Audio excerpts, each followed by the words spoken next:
5واں سوال ہوگا وَمَاذَا عَمِلَ فِيمَا عَلِمَ، کہ جو میں نے تمہیں علم کی روشنی دی تھی اس پر کیا عمل کر کے آئے ہو؟ جو تمہارے پاس علم تھا اس علم پر عمل کر کے آئے ہو یا نہیں؟ اس علم کے مطابق تم نے زندگی بسر کی یا نہیں کی ہے؟ علم سے مراد کیا ہے؟ ایک تو اصطلاحی عالم ہوتا ہے کہ جو 7-8 سال مدرسے میں لگاتا ہے، عالم بنتا ہے، عالم کا کورس مکمل کرتا ہے اور تفسیر، حدیث، فقہ وغیرہ سارے فنون وہ پڑھتا ہے اور لوگوں کی رہنمائی کرتا ہے، رہبری کرتا ہے۔ ایک یہ ہے کہ ہر آدمی کو کچھ نہ کچھ علم ہونا چاہیے، اور وہ کتنا ہونا چاہیے؟ اللہ کے رسول صلی اللہ علیہ وسلم نے فرمایا طلب العلم فریضۃ علی کل مسلم، کہ علم کا حاصل کرنا ہر مسلمان پر فرض ہے۔ اس سے کون سا علم مراد ہے؟ آیا پورا عالم بننا کہ ہر آدمی مدرسے میں آئے، داخلہ لے اور پھر 7-8 سال کا کورس کرے اور پھر وہ عالم بن جائے، یہ ضروری ہے؟ نہیں، اس سے مراد ہے کہ حلال اور حرام کا علم آدمی کو ہونا چاہیے، جتنا علم اس کو مسلمان ہونے کے لیے اور اسلام کے مطابق زندگی بسر کرنے کے لیے ضروری ہے، اتنا ہر آدمی کو سیکھنا ضروری ہے۔ اگر اس میں کوتاہی کرے گا قیامت کے دن پوچھ ہوگی۔ اصطلاحی عالم بننا یہ سب پر لازم نہیں ہے۔ ایک علاقے کے اندر 1-2 عالم ہوں، 2-4 آدمی عالم ہوں، وہ ان کی رہبری کرتے ہیں، رہنمائی کرتے ہیں، ٹھیک ہے، لیکن حلال اور حرام کا جس سے آدمی کو پتہ چل جائے، جس سے وہ ایک اسلامی زندگی بسر کر سکے، اتنا علم تو ہر آدمی کو حاصل کرنا فرض ہے۔ اگر وہ نہیں حاصل کرے گا، نہیں سیکھے گا، قیامت کے دن اس سے پوچھا جائے گا، پوچھ ہوگی اس سے قیامت کے دن۔ یہ فرض ہے، طلب العلم فریضۃ علی کل مسلم۔ اور جو لوگ نہیں سیکھتے ہیں یا سکھانے والے ہیں اور سکھانے والے نہیں سکھاتے ہیں، سیکھنے والے تو سیکھنا چاہتے ہیں لیکن سکھانے والے سکھاتے نہیں ہیں، یا یہ کہ دونوں طرف سے کوتاہی پائی جا رہی ہے، سکھانے والے سکھاتے نہیں ہیں، سیکھنے والے سیکھتے نہیں ہیں، تو ان کے بارے میں بڑی سخت وعید اللہ کے رسول صلی اللہ علیہ وسلم نے ارشاد فرمائی۔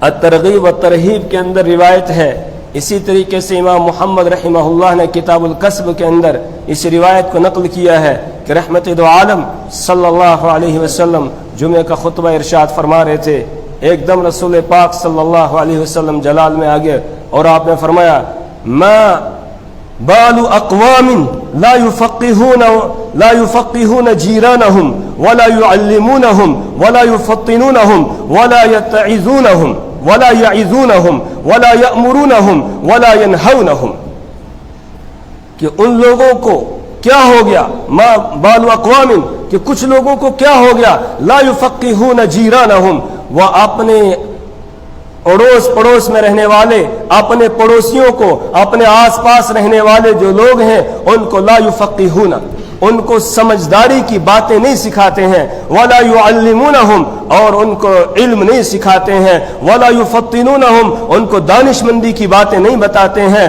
ولا یعظونہم، ان کو واعظ و نصیحت نہیں کرتے ہیں، ولا یأمرونہم، ان کو امر بالمعروف نہیں کرتے ہیں، ولا ینہونہم، اور ان کو برائیوں سے روکتے نہیں ہیں۔ پہلے یہ فرمایا، اس کے بعد آپ نے دوسری بات ارشاد فرمائی ما بال اقوام لا يتفقهون عن جيرانهم ولا يتعلمون منهم ولا يتفطنون منهم ولا يتعظون منهم، کہ ان لوگوں کو کیا ہو گیا کہ جو اپنے پڑوسیوں سے سمجھداری کی بات حاصل نہیں کرتے ہیں، ان سے علم نہیں حاصل کرتے ہیں، علم نہیں سیکھتے ہیں، ان سے دانش مندی کی بات، حکمت کی باتیں سیکھتے نہیں ہیں، اور ان سے واعظ و نصیحت نہیں سنتے ہیں، ان سے نصیحت حاصل نہیں کرتے ہیں، ان لوگوں کو کیا ہو گیا؟ پھر آپ نے فرمایا فواللہ باخدا جو پہلا طبقہ ہے اسے چاہیے کہ وہ لوگوں کو سکھائے، ان کو سمجھداری کی باتیں بتائے، اور دوسرے طبقے کو چاہیے کہ وہ سیکھے۔ اگر ایسا نہیں کریں گے لَوَعَاجِلَنَّهُمُ الْعُقُوبَةَ فِي دَارِ الدُّنْيَا، تو میں ان کو بہت جلد دنیا کے اندر ہی ضرور بضرور سزا دوں گا، یہاں عذاب کے اندر مبتلا کروں گا ان کو۔ تو معلوم ہوا علماء کی ذمہ داری ہے سکھانا اور عوام کی ذمہ داری ہے سیکھنا۔ علماء کی ذمہ داری ہے سکھانا اور عوام کی ذمہ داری ہے سیکھنا، دونوں کی ذمہ داری ہے، نہ صرف علماء کی اور نہ صرف عوام کی۔ اگر نہیں یہ کام ہوا تو علماء بھی پکڑے جائیں گے اور جو نہیں سیکھ رہے ہیں وہ بھی پکڑے جائیں گے۔ لیکن آج اس سلسلے میں بہت کوتاہی ہے۔ علماء تو بیچارے کسی نہ کسی حد تک جمعے کے واعظ میں یا یہ کہ کسی نماز کے بعد کوئی درس قرآن دیتا ہے، کوئی درس حدیث دیتا ہے، کوئی اور کتاب پڑھتا ہے، اس کے ذریعے سے کچھ نہ کچھ سکھانے کی کوشش کرتے ہیں۔ لیکن عوام کا آج عجیب حال ہو گیا ہے کہ کوئی بات سننے کے لیے تیار نہیں، ایک دم بھاگتے ہیں، جیسے سلام پھیری ایک دم مسجد چھوڑ کے ایک دم بھاگتے ہیں، جیسے ہم سب کچھ جانتے ہیں، ہمیں کچھ سیکھنے کی ضرورت ہی نہیں ہے۔ عجیب حال ہو گیا ہے، 5-10 منٹ نکالنے کے لیے ہم تیار نہیں ہیں۔ اگر حساب لگائیں 24 گھنٹے ہیں ہمارے، 24 گھنٹے میں کتنا ٹائم ہم سیکھنے کے لیے، باقی سارے دنیا کے کاموں میں دھندوں میں لگا رہے ہیں، آرام راحت میں ادھر ادھر گپ شپ میں گھنٹوں گزار دیتے ہیں۔ موبائل کو لے کر بیٹھ جائیں گے، 2-3 گھنٹے اس پر ویسے ہی گزار دیں گے، ساتھ بیچارہ کوئی مہمان آیا اس کے ساتھ بھی بات نہیں کرتے ہیں، ایسے وقت ضائع کرتے ہیں۔ لیکن 5-10 منٹ ہمارے پاس قرآن کی تفسیر سننے کے لیے نہیں، قرآن کا درس سننے کے لیے نہیں، کوئی مسائل سیکھنے کے لیے ہمارے پاس 5-10 منٹ نہیں ہوتے ہیں۔ عجیب حال ہے۔ آج یہی وجہ ہے، یہ جو ظلم اور زیادتی چاروں طرف ہو رہی ہے، اس کی وجہ یہی ہے کہ ہم اس گناہ کے اندر مبتلا ہیں۔ اس وجہ سے اللہ نے یہ سزا دی ہے کہ ظالموں کو مسلط کر دیا ہے۔ دنیا بھر میں آپ دیکھیں، پوری دنیا کے اندر آپ دیکھیں، عالمی سطح پر اس وقت جو ہے وہ ظلم اور زیادتی عام ہو رہی ہے، اور جتنے حکمراں ہیں دنیا بھر کے اندر، کیا مسلم ممالک ہو غیر مسلم ممالک ہو، چاروں طرف ظالم مسلط ہے۔ اس کی وجہ یہی ہے کہ ہم نے آج سیکھنا سکھانا چھوڑ دیا، اور جب سیکھیں گے سکھائیں گے نہیں تو عمل کریں گے، عمل بھی نہیں کریں گے، اور جب عمل نہیں کریں گے تو پھر اسی طریقے سے اللہ سزا کے اندر مبتلا کرے گا۔ اس لیے ہماری ذمہ داری ہے کہ ہم سیکھیں۔ عجیب لگتا ہے، کہیں پر کوئی اعلان ہو جاتا ہے کہ بس نماز کے بعد تھوڑی دیر دین کی بات ہوگی، یا یہ کہ درس قرآن ہوگا، یا کوئی عالم آئے ہیں وہ کوئی واعظ و نصیحت کریں گے، ایک دم ایسے بھاگتے ہیں جیسے مسجد میں کانٹے چبھ رہے ہوتے ہیں۔ توبہ کرنی چاہیے ہمیں، ہر آدمی کو 2 رکعت پڑھ کے صلاۃ و توبہ اور توبہ کرنی چاہیے کہ کیا ہو گیا، ہمارے پاس 10 منٹ اللہ کا قرآن سننے کے لیے نہیں، 15 منٹ آدھا گھنٹہ ہمارے پاس اللہ کا قرآن سننے کے لیے، دین کی بات سننے کے لیے ہمارے پاس ایسے بھاگتے ہیں جیسے کوئی پیچھے لگا ہوا ہے۔ اور مسجد سے نکلیں گے، باہر 2-4 بندے کھڑے ہو جائیں گے، کوئی آگے ساتھی مل گیا اس کے ساتھ 1-1 گھنٹہ گپ شپ کرتے رہیں گے، اس سے کوئی فرق نہیں۔ یہ حالت ہماری ٹھیک نہیں ہے، حالت ہماری یہ ٹھیک نہیں ہے۔ بخاری شریف میں روایت ہے، کتاب العلم میں امام بخاری علیہ الرحمہ نے اس کو نقل کیا، اور باب آداب المساجد کے اندر اس میں بھی نقل کیا ہے۔ اللہ کے رسول صلی اللہ علیہ وسلم کی مجلس لگی ہوئی ہے، 3 آدمی آئے،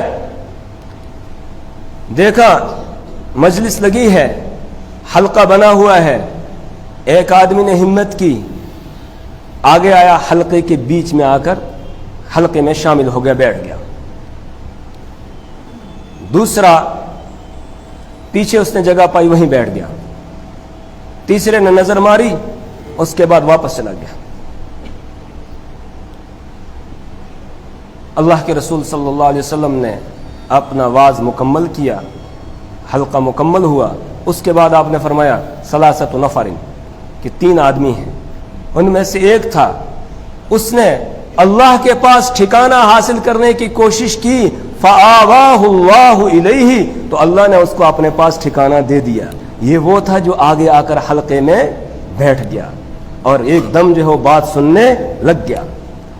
دوسرے کے بارے میں آپ نے فرمایا کہ وہ فاستحیاہ اللہ، فاستحی اللہ، وہ اللہ سے شرما گیا، فاستحیاہ اللہ، تو اللہ نے بھی شرم کی کہ وہ پیچھے بیٹھ گیا، تو چلو اس کو بھی فائدہ مل گیا کہ اس کی بھی مغفرت ہو گئی، بخشش ہو گئی۔ اور تیسرا تھا فَأَعْرَضَ، اس نے اعراض کیا، فَأَعْرَضَ اللَّهُ عَنْهُ، اللہ نے اس سے اعراض کیا، اللہ نے اپنی رحمت سے اس کو دور کر دیا۔ اب ہم خود اندازہ لگائیں، سیکھنے کا بالکل ماحول ہی ختم کر دیا۔